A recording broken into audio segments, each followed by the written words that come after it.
This is video 3 of the Silvopasture tour, and I'm currently standing in an area that's been planted in Longleaf Pine. So if you kind of look up, look around, got a paddock on either side, but this particular tree, this is Longleaf Pine. So we're on kind of an upland site, or as far as upland as you can be in eastern North Carolina, but the soils up here are pretty sandy. So this particular site, Longleaf Pine, was one of the native species that the researchers decided might perform well in a situation like this.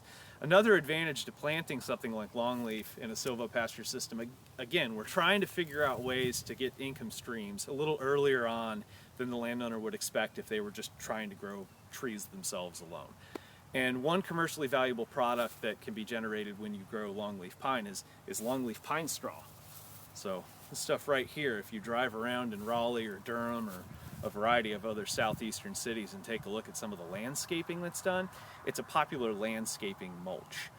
And you know, in a heavily productive plantation of longleaf pine, we can oftentimes produce a couple hundred bales per acre of this stuff, of pine straw. And oftentimes we can sell that for anywhere from 50 cents to $1.25 per bale. So it can be quite, it can be a lucrative endeavor to grow pine straw.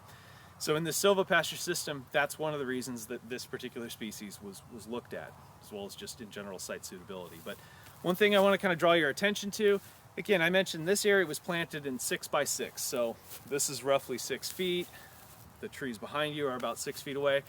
Just, I don't know how well the camera is going to capture this, but take a look at not only the form but the diameter of these trees after about 13 years of growth.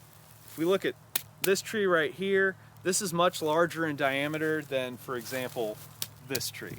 And this is something that we're starting to see in the silvopasture system, is that a lot of the trees that are on the interior, they're suppressed because they have competition on two sides, whereas these trees that are on the outer edge of silvopasture, these things tend to have a little bit more, you know, well, actually it's twofold. One, they don't have competition on all their sides. Really, they just have competition on, I guess, 3 of the sides, the interior and then the 2 edges, but they're free on this side.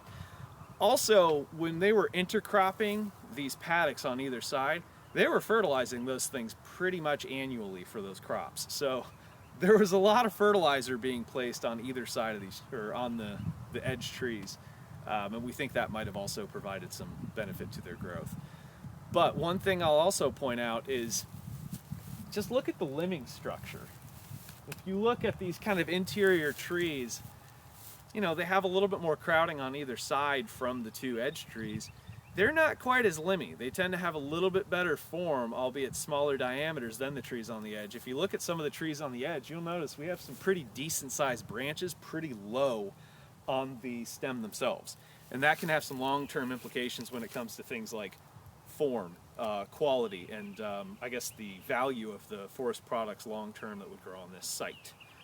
So with that, I will shut off this video and take you to an area where some of those concerns are being addressed.